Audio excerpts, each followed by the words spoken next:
সুলতান Nuruddin junky রহমতুল্লাহি আলাই তাহাজ্জুদ ও দীর্ঘ মোনাজাতের পর ঘুমিয়ে পড়েছেন।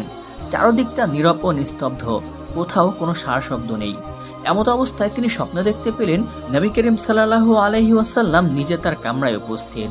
তিনি কোনো ভূমিকা ছাড়াই দুজন নীল চক্ষু বিশিষ্ট লোকদের দিকে ইশারা করে বললেন, হে নুরউদ্দিন, তুমি এ দুজনের হাত থেকে আমাকে রক্ষা করো, এরা আমাকে খুব বিরক্ত করছে।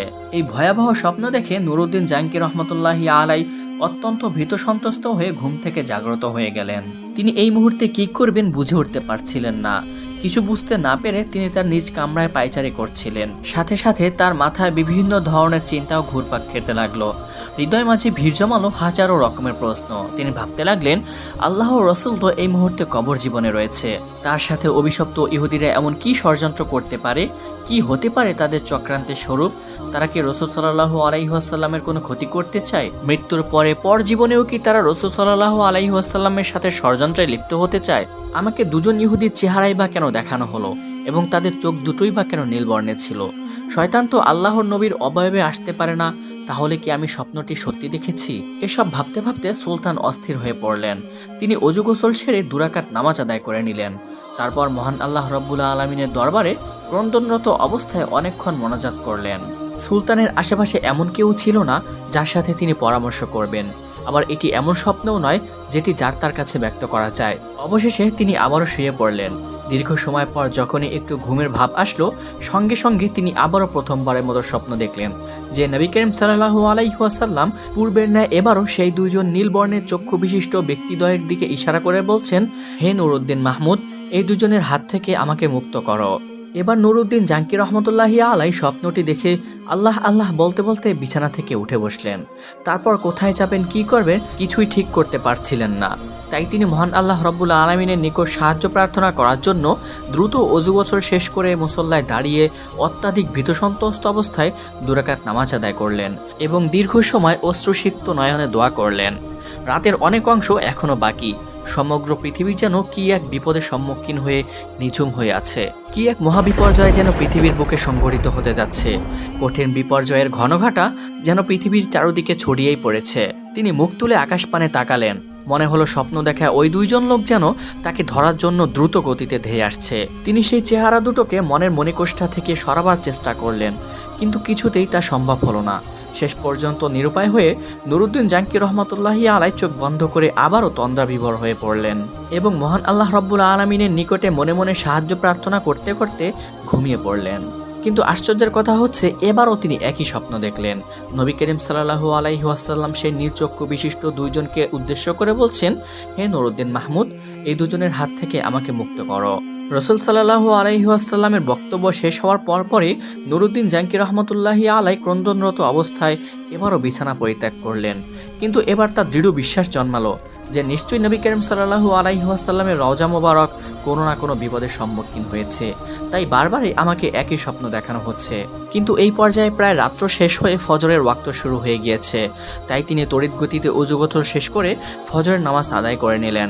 নামাজ শেষে প্রধানমন্ত্রী জালালউদ্দিন মৌসুলির নিকটে গেলেন। তার কাছে গিয়ে তাকে ডেকে বললেন, হে জালালউদ্দিন, আমি তোমার কাছে কিছু গোপন কথা বলতে চাই, কিন্তু আমাকে প্রতিশ্রুতি দিতে হবে যে তুমি আমার কথাগুলো কারো কাছে প্রকাশ করবে না। কথাগুলো তুমি অত্যন্ত গোপন রাখবে। জালালউদ্দিন মৌসুলি তখন সুলতানকে বিশ্বস্ততার প্রতিশ্রুতি দিয়ে বলল, হে সুলতান, আপনি চিন্তা করবেন না, আপনার মনের কথাগুলো আমার কাছে নির্দ্বিধায় বলতে পারেন। আমি আপনার কথাগুলো কারো কাছে প্রকাশ করব না। তার প্রতিশ্রুতি শুনে সুলতান তাকে স্বপ্নের বিবরণ খুলে বললেন এবং এই মুহূর্তে কি করা যায় এই ব্যাপারে সুচিন্তিত পরামর্শ চাইলেন। জালালউদ্দিন মৌসুলি স্বপ্নের বৃত্তান্ত অবগত হয়ে বলল, হুজুর, আপনি এখনো বসে আছেন? নিশ্চয়ই প্রিয় নবীর রওজা মুবারক কোনো না কোনো কঠিন বিপদের সম্মুখীন হয়েছে, তাই এ বিপদ থেকে উদ্ধার করার জন্য বারবার আপনাকে স্মরণ করিয়ে দেওয়া হচ্ছে।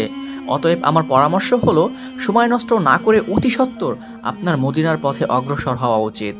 নুরউদ্দিন জাঙ্কি রহমতুল্লাহি আলাই এই পরামর্শ পাওয়া মাত্রই কাল বিলম্ব করলেন না।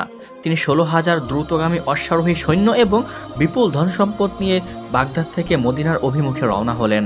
অবিরামভাবে সফর করার পরে 17তম দিনে তিনি মদিনা শরীফে পৌঁছালেন এবং সৈন্যবাহিনী সহ অজু গোসল সেরে 2 রাকাত নফল নামাজ আদায় করলেন এবং তারপরে দীর্ঘ সময় ধরে মহান আল্লাহ রাব্বুল আলামিনের নিকটে সাহায্য প্রার্থনা করে মোনাজাত করলেন।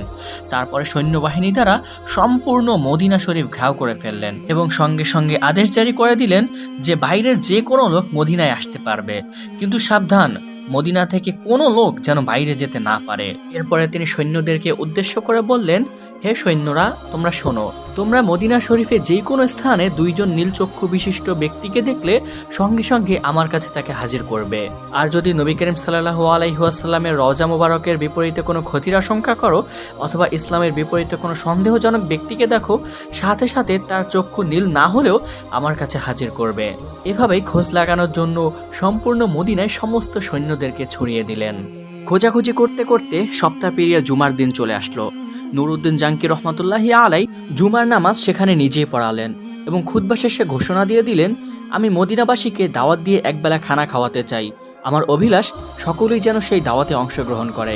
সুলতান মদিনাবাসীকে আপ্যায়নের জন্য বিশাল আয়োজন করলেন এবং প্রত্যেকের নিকট অনুরোধ করলেন যেন এই দাওয়াতটি সকলের কাছে পৌঁছে দেয়। মদিনার কোনো লোক যেন এই দাওয়াত থেকে বঞ্চিত না হয়। নির্ধারিত সময়ে খাওয়া দাওয়া শুরু হয়ে গেল। প্রত্যেকেই তৃপ্তি সহকারে খানা খেলো। যারা দূর দূরান্ত থেকে আসতে পারেনি তাদেরকেও শেষ পর্যন্ত ঘোড়া ও গাধার পিঠে চড়িয়ে আনা হলো। এভাবে প্রায় 15 দিন পর্যন্ত অগণিত লোক শাহী দাওয়াতে শরিক হওয়ার পর সুলতান তার সৈন্যদেরকে জিজ্ঞাসা করলো, আরও কেউ অবশিষ্ট আছে কি? যদি এখনও কেউ অবশিষ্ট থাকে তাহলে আমার নির্দেশ তাদেরকেও ডেকে আনো। এই নির্দেশের পর সুলতান বিশ্বস্ত সূত্রে জানতে পারলেন যে আর কোনো লোক দাওয়াতে আসতে বাকি নেই। এ কথা শুনে তিনি সীমাহীন অস্থির হয়ে পড়লেন। চিন্তার অথৈ সাগরে হারিয়ে গেলেন। তিনি ভাবতে লাগলেন, যদি আর কোনো লোক দাওয়াতে শরিক হতে বাকি না থাকে তাহলে সেই অভিশপ্ত লোক 2 জন গেল কোথায়? আমি তো দাওয়াতে শরিক হওয়া প্রতিটি ব্যক্তিকে অত্যন্ত গভীরভাবে পর্যবেক্ষণ করেছি, কিন্তু কারো চেহারাই তো স্বপ্নে দেখা লোক দুটির সাথে মিলল না। তাহলে কি আমার মিশন ব্যর্থ হবে? আমি কি ওই কুচক্রী লোক দুটিকে গ্রেফতার করে দৃষ্টান্তমূলক শাস্তি দিতে সক্ষম হব না? এই সমস্ত চিন্তায় বেশ কিছুক্ষণ তিনি ডুবে রইলেন। তারপর আবারও তিনি নতুন করে ঘোষণা করলেন, আমার দৃঢ় বিশ্বাস মদিনার সকল লোকদের দাওয়াত এখনো শেষ হয়নি। অতএব সবাইকে আবারও অনুরোধ করা যাচ্ছে, যারা এখনো আসেনি তাদেরকে যেন অনুসন্ধান করে দাওয়াতে শরিক করা হয়। সুলতানের এ কথা শুনে মদিনাবাসী সকলেই এক বাক্যে বলে উঠল, হুজুর, মদিনা এবং তার আশেপাশে এমন কোনো লোক বাকি নেই যারা আপনার দাওয়াতে অংশগ্রহণ করেনি। তখন নুরউদ্দিন জাঙ্কি রহমতুল্লাহি আলাই বলিষ্ঠ কণ্ঠে বলে উঠলেন, আমি যা বলেছি ঠিক বলেছি, আপনারা বরঞ্চ ভালোভাবে একটু অনুসন্ধান করুন। সুলতানের এই দৃঢ়তা দেখে লক্ষাধিক জনতার মধ্য থেকে হঠাৎ করে একজন বলে উঠল, হুজুর, আমার জানা মতে 2 জন লোক সম্ভবত এখনো বাকি আছে, যারা আল্লাহওয়ালা বুজুর্গ মানুষ। তারা জীবনেও কখনো কারো কাছ থেকে হাদিয়া বা তোহফা গ্রহণ করেন না, এমনকি কারো দাওয়াতেও শরিক হন না। তারা নিজেরাই লোকদেরকে অনেক দান খয়রাত করে থাকেন। নীরবতাই তারা অধিক পছন্দ করেন। লোক সমাজে উপস্থিত হওয়া মোটেও ভালোবাসেন না। লোকটির বক্তব্য শুনে মনে হলো সুলতানের চেহারায় একটি বিদ্যুৎ চমক খেলো। তিনি কালবিলম্ব না করে কয়েকজন লোক সহকারে সেই লোক দুটোর আবাসস্থলে উপস্থিত হলেন। সুলতান গিয়ে দেখলো এরা সেই 2 জন লোক যাদেরকে স্বপ্নে দেখানো হয়েছিল। তাদেরকে দেখে সুলতানের 2 চোখ রক্তবর্ণ ধারণ করলো। তিনি জিজ্ঞাসা করলেন, কে তোমরা? কোথা থেকে এসেছো? তোমরা সুলতানের দাওয়াতে শরিক হলে না কেন? লোক দুটো নিজেদের পরিচয় গোপন করে বলল, আমরা মুসাফির, হজের উদ্দেশ্যে এসেছিলাম। হজের কার্যক্রম শেষ করে জিয়ারতের নিয়তে রওজা মোবারক এসেছিলাম, কিন্তু প্রিয় নবী সাল্লাল্লাহু আলাইহি ওয়াসাল্লামের প্রেমে এতটাই আত্মহারা হয়ে গেছি যে ফিরে যেতে মন চাইল না। তো বাকি জীবন রওজার পাশে কাটিয়ে দেওয়ার জন্যই আমরা এখানে রয়ে গেছি। আমরা কারো দাওয়াত গ্রহণ করি না, একমাত্র মহান আল্লাহ রাব্বুল আলামিনের উপরেই আমাদের পূর্ণ আস্থা। আমরা তারই উপর নির্ভরশীল। ইবাদত, রিয়াজত, পরকালের চিন্তায় বিভোর থাকাই আমাদের মূল কাজ। কোরআনে পাক তেলাওয়াত, নফল নামাজ, ওজিফা পাঠেই আমাদের সময় কেটে যায়। সুতরাং দাওয়াত খাওয়ার সময়টাই বা কোথায়? সেখানকার উপস্থিত জনগণ তাদের পক্ষ হয়ে বলল, হুজুর, এরা দীর্ঘদিন যাবৎ এখানে অবস্থান করছে, এদের মতো ভালো লোক আর হয় না। এরা সবসময় দরিদ্র, এতিম ও অসহায় লোকদের প্রচুর পরিমাণে সাহায্য করে। নুরউদ্দিন জাঙ্কি রহমতুল্লাহি আলাই লোকদের কথা শুনে লোক দুটির প্রতি পুনরায় গভীর দৃষ্টিতে তাকালেন। অত্যন্ত সূক্ষ্মভাবে তাদের পা থেকে মাথা পর্যন্ত পর্যবেক্ষণ করলেন। এতে আবারও তিনি নিশ্চিত হলেন এরা তারাই যাদেরকে তিনি স্বপ্নে দেখেছিলেন। এবার সুলতান রাগান্বিত হয়ে গভীর কণ্ঠে তাদেরকে বললেন, সত্য কথা বলো, তোমরা কে? কেন এসেছো? কি উদ্দেশ্যে এখানে থাকছো? কিন্তু তারা কোনো নতুন উত্তর দিল না, পূর্বের কথাই পুনরাবৃত্তি করে বলল, হুজুর, আমরা পশ্চিম দেশ থেকে পবিত্র হজ পালনের উদ্দেশ্যে এসেছিলাম, কিন্তু নবী করিম সাল্লাল্লাহু আলাইহি ওয়াসাল্লামের নৈকট্য লাভের জন্যই আমাদের এখানে মূলত থাকা। সুলতান এবার কারো কথায় কান না দিয়ে তাদেরকে সেখানেই আটক করার নির্দেশ দিলেন। অতঃপর স্বয়ং তাদের থাকার জায়গাগুলোতে খুব ভালোভাবে অনুসন্ধান চালালেন।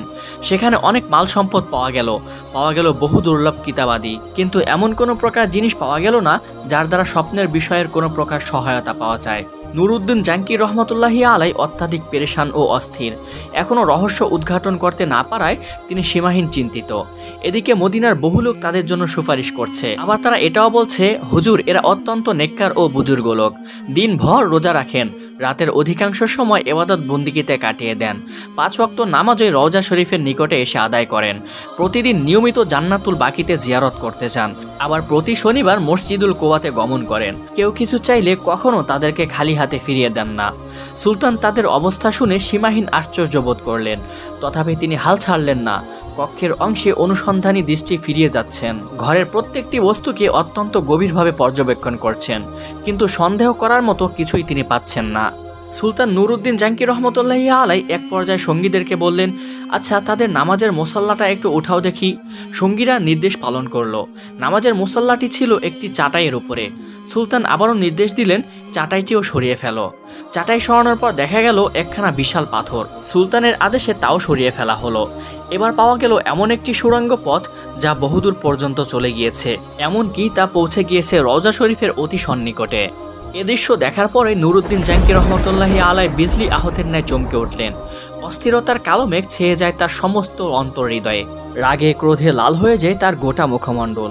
অবশেষে লোক দুটোকে লক্ষ্য করে ক্ষিপ্র ক্রুদ্ধ সিংহের ন্যায় গর্জন দিয়ে ঝাঝালো কণ্ঠে বললেন, তোমরা পরিষ্কার ভাষায় সত্যিটা এক্ষুনি খুলে বলো, নাইলে তোমাদেরকে যন্ত্রণাদায়ক শাস্তির সম্মুখীন হতে হবে। বলো তোমরা কে, তোমাদের আসল পরিচয় কি, কারা এবং কি উদ্দেশ্যে তোমাদেরকে এখানে পাঠিয়েছে। সুলতানের কথায় তারা ঘাবড়ে গেল। কঠিন বিপদ সামনে দেখিয়ে আসল পরিচয় প্রকাশ করে বলল, আমরা ইহুদি। দীর্ঘদিন যাবৎ আমাদেরকে মুসল শহরের ইহুদিরা সুদক্ষ কর্মী দ্বারা প্রশিক্ষণ দিয়ে প্রচুর অর্থ সহকারে এখানে পাঠিয়েছে। আর আমাদেরকে এজন্য পাঠানো হয়েছে যে আমরা যেন যে কোনো উপায়ে মুহাম্মদ সাল্লাল্লাহু আলাইহি ওয়াসাল্লামের শবদেহ বের করে ইউরোপীয় ইহুদিদের হাতে হস্তান্তর করি। আর এই দুরূহ কাজে সফল হলে তারা আমাদেরকে আরও ধন সম্পদ দিবে বলে প্রতিশ্রুতি দিয়েছে। তাদের কথা শুনে সুলতান বলল, তোমরা তোমাদের পরিকল্পনা বাস্তবায়নের জন্য কি কি পদ্ধতি অবলম্বন করেছিলে, কিভাবে তোমরা কাজ করতে? তারা বলল, আমাদের নিয়মিত কাজ ছিল রাত গভীর হলে অল্প পরিমাণ সুড়ঙ্গ খনন করা এবং সাথে সাথে ওই মাটিগুলো চামড়ার মশকে ভর্তি করে অতি সন্তর্পণে মদিনার বাইরে গিয়ে ফেলে আসা।